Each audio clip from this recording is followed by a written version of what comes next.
வணக்கம் நண்பர்களே, இந்த வீடியோவில் ஏர் இந்தியாவில் எப்படி வெப் செக்இன் பண்ணி போர்டிங் பாஸ் வாங்குறதா பார்க்க போகிறோம். கண்டிப்பாக இந்த வீடியோ உங்களுக்கு பயனுள்ளதாக இருக்கும். இந்த வீடியோ பார்க்கறதுக்கு முன்னாடி நம்ம சேனலை மறக்காம சப்ஸ்கிரைப் பண்ணிடுங்க. ஏன்னா நம்ம சேனலில் ஃப்ளைட் ட்ராவல் சம்பந்தமான எல்லா வீடியோ அப்லோட் செஞ்சிருக்கோம். வாங்க வீடியோக்குள்ள போகலாம். வெப் செக்இன் பண்ணுறதுக்கு உங்களோட மொபைலில் கூகுள் பேஜ் ஓப்பன் பண்ணிக்கோங்க. அந்த கூகுள் பேஜில் ஏர் இந்தியா வெப் செக்இன் சொல்லிட்டு நீங்கள் டைப் பண்ணி சர்ச் பண்ணுங்கள். சர்ச் பண்ணிங்கன்னா ஸ்க்ரீனில் தெரிகிற இந்த அஃபிஷியல் வெப்சைட்ஸ் உங்களுக்கு கிடைக்கும். இதை நீங்கள் கிளிக் கொடுங்க. கிளிக் கொடுத்தீங்கன்னா அடுத்த பேஜ் போகும்.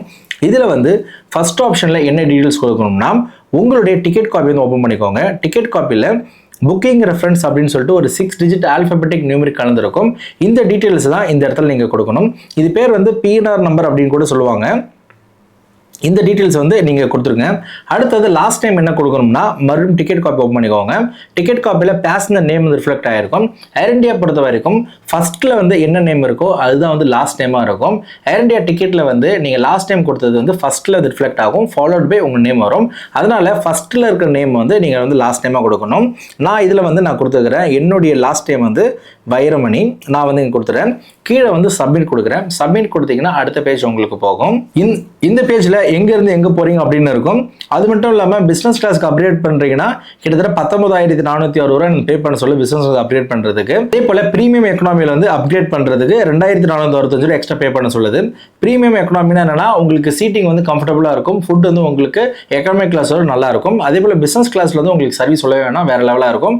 எக்ஸ்ட்ரா அமௌண்ட் நீங்கள் பே பண்ணி நீங்கள் சர்வீஸ் எடுக்கிறீங்கன்னா எடுத்துக்கலாம். அப்படி இல்லைனா கீழே வந்து no thanks continue to check in கொடுங்க. ஆட்டோமேட்டிக்காக அடுத்த பேஜ் உங்களுக்கு போகும். பேஜில் உங்களுடைய சீட் மேப் வந்து நீங்கள் ஓப்பன் பண்ணி உங்கள் சீட்டை சூஸ் பண்ணிக்கலாம். ரைட் சைடில் பார்த்தீங்கன்னா செலக்ட் சீட்னு இருக்கும். அதை நீங்கள் கிளிக் கொடுங்க. கிளிக் கொடுத்தீங்கன்னா நீங்கள் எந்த ஏர்கிராஃப்ட் ட்ராவல் பண்ண போகிறீங்களோ அந்த ஏர்கிராஃப்டோட சீட் மேப் உங்களுக்கு இருக்கும். இதில் வந்து பார்த்தீங்கன்னா மேலே வந்து ஃப்ரீ 350 to 800, அதே போல் 800லேருந்து 1300 வரைக்கும் உங்களுக்கு சீட்ஸ் இருக்குது. இது நீங்கள் ஸ்க்ரோல் பண்ணிங்கன்னா ஃப்ரீ சீட் வந்து உங்களுக்கு இருக்கும். ஃப்ரீ சீட் எப்போவுமே உங்களுக்கு மிடில் தான் கொடுத்துருப்பாங்க.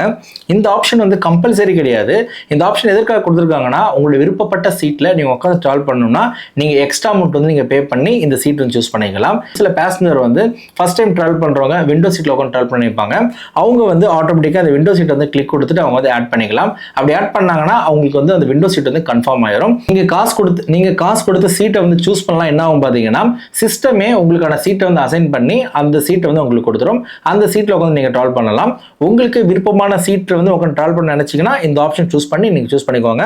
அப்படி இல்லைனா இந்த ஆப்ஷனை வந்து நீங்கள் க்ளோஸ் பண்ணிக்கோங்க. நான் வந்து எந்த சீட்டில் வந்து ட்ராவல் பண்ணலாம்னு பிரச்சனை கிடையாது. அது மட்டும் இல்லாமல் விண்டோ சீட் வேணும்னா செக்இன் கவுண்டர் ஸ்டார்ட் பண்ண இமீடியட்டாக வந்து செக்இன் கவுண்டர் ரிப்போர்ட் பண்ணி நான் விண்டோ சீட் கேட்டால் கண்டிப்பாக இருந்துச்சுன்னு தருவாங்க. எனக்கு வந்து விண்டோ சீட் வந்து நான் வந்து செக்இன் கவுண்டரில் நான் வாங்கிக்குவேன். அதனால விண்டோ சீட் தேவையில்லை, நான் வந்து க்ளோஸ் பண்ணிட்டேன். அடுத்தது கீழே ஸ்க்ரோல் பண்ணுங்க. ஸ்க்ரோல் பண்ணிட்டு கண்டினியூ கொடுங்க. கண்டினியூ கொடுத்துட்டு இங்கே வந்து பார்த்தீங்கன்னா ப்ரொசீட் வித்தவுட் செலக்டிங் சீட் அப்படின்னு கேட்குறாங்க. எஸ் கண்டினியூ கொடுங்க. ஒருவேளை உங்களுக்கு சீட்டு வேணும்னா நீங்கள் வந்து செலக்ட் பண்ணிக்கலாம். எனக்கு தேவையில்லைன்றதுனால நான் கண்டினியூ கொடுக்குறேன். உங்களுக்கு வந்து விருப்பப்பட்ட சீட்டில் வந்து எக்ஸ்ட்ரா அமௌண்ட் கொடுத்து நீங்கள் பே பண்ணி நீங்கள் வாங்குறீங்கன்னா வாங்கிக்கோங்க, ஒன்றும் பிரச்சனை கிடையாது. நான் வந்து கண்டினியூ கொடுக்குறேன். கண்டினியூ கொடுத்தீங்கன்னா அடுத்த பேஜ் உங்களுக்கு போகும். இந்த பேஜில் டேஞ்சரஸ் குட்ஸான ரெகுலேஷன்ஸ் கொடுத்துருக்காங்க. இதை வந்து கோ த்ரூ பண்ணிக்கோங்க. எந்தெந்த பொருள் கொண்டு போகணும் கொண்டு போகக்கூடாது அப்படின்னு சொல்லிட்டு எல்லா டீட்டெயில்ஸ் இருக்கும். கீழே வந்து ஐ அக்ரி அண்ட் கண்டினியூ கொடுங்க. கண்டினியூ கொடுத்தீங்கன்னா உங்களுடைய செக்இன் வந்து கம்ப்ளீட் ஆயிடுச்சு. என்னுடைய வெப் செக்இன் வந்து கம்ப்ளீட் ஆயிடுச்சு. எனக்கு என்ன சீட் கொடுத்துருக்காங்கன்னா 9E கொடுத்துருக்காங்க. 9Eன்றது 9th மிடில் சீட்டு.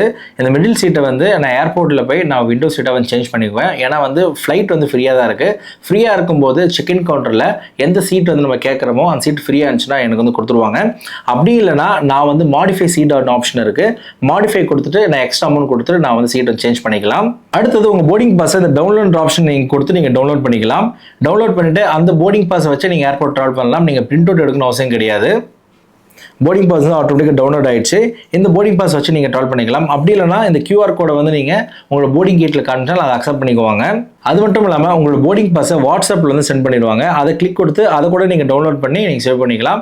இந்த போர்டிங் பாஸை காட்டியே நீங்கள் வந்து ஏர்போர்ட் உள்ள போகலாம், நீங்கள் ஃப்ளைட்டில் ட்ராவல் பண்ண முடியும். இந்த வெப் செக்இன் பண்ணுறதுனால என்ன பெனிஃபிட் பார்த்தீங்கன்னா உங்களுக்கு வந்து செக்இன் லக்கேஜ் எதுவும் இல்லைனா நீங்கள் ஏர்லைன்ஸோட செக்இன் கவுண்டருக்கு ரிப்போர்ட் பண்ண தேவையில்ல. டேரெக்டாக நீங்கள் ஏர்போர்ட் உள்ள போனதுக்கப்புறம் செக்யூரிட்டி செக்கை கிளியர் பண்ணிவிட்டு உங்களுடைய போர்டிங் கேட்டுக்கு போயிட்டு நீங்கள் ஃப்ளைட்டில் போகலாம். கிட்டத்தட்ட ஒரு 1 hour வந்து உங்களால் வந்து சேவ் பண்ண முடியும். ஒருவேளை உங்களுக்கு செக்இன் லக்கேஜ் இருந்துச்சுன்னா நீங்கள் வெப் செக்இன் பண்ணியிருந்தாலும் கண்டிப்பாக நீங்கள் வந்து ஏர்லைன்ஸோட செக்இன் கவுண்டருக்கு ரிப்போர்ட் பண்ணி தான் ஆகணும். அதை மட்டும் நீங்கள் மனசில் வச்சுக்கோங்க. ஸ்க்ரீனில் நீங்கள் பார்க்குறது தான் போர்டிங் பாஸ். இந்த போர்டிங் பாஸை காமிச்சிட்டு நீங்கள் வந்து ஃப்ளைட்டில் நீங்கள் ட்ராவல் பண்ணிக்கலாம். நான் கொடுத்த இன்ஃபர்மேஷன் கண்டிப்பாக உங்களுக்கு பயனுள்ளதாக இருந்திருக்கும் நம்புறேன். உங்களோட ஃப்ரெண்ட்ஸ் அண்ட் ஃபேமிலி யாராவது ஏர் இந்தியாவில் வெப் செக்இன் பண்ணணும்னு கேட்டாங்கன்னா அவங்களோட ஷேர் பண்ணுங்க. அப்படிலாம் நீங்களே வெப் செக்இன் பண்ணி கொடுங்க. இந்த வீடியோ பார்த்ததுக்கு மிக்க நன்றி. நம்ம சேனலை மறக்காம சப்ஸ்கிரைப் பண்ணிடுங்க. நன்றி, வணக்கம்.